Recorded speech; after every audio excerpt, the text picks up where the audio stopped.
Patutlah tutup, kotor nak mampus.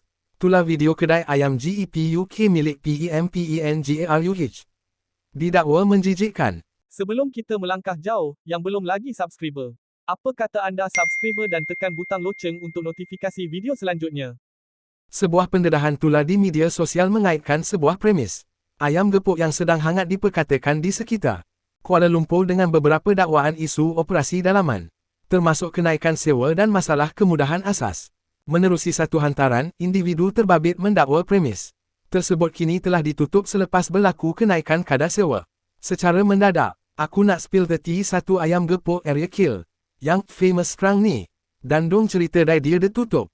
Dipkan sewa dai mendadak. Nak aku spill. Dalam perkongsian sama, individu itu turut mendakwa premis berkenaan tidak dilengkapi kemudahan asas yang mencukupi, seperti grease trap, sistem saliran dan kipas exhaust yang sesuai. Dakwaan tersebut turut menyentuh isu lesen perniagaan.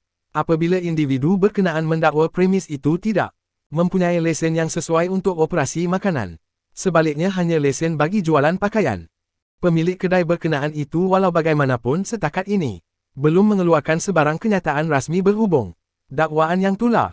Status sebenar operasi premis tersebut juga dikatakan sudah ditutup baru-baru ini.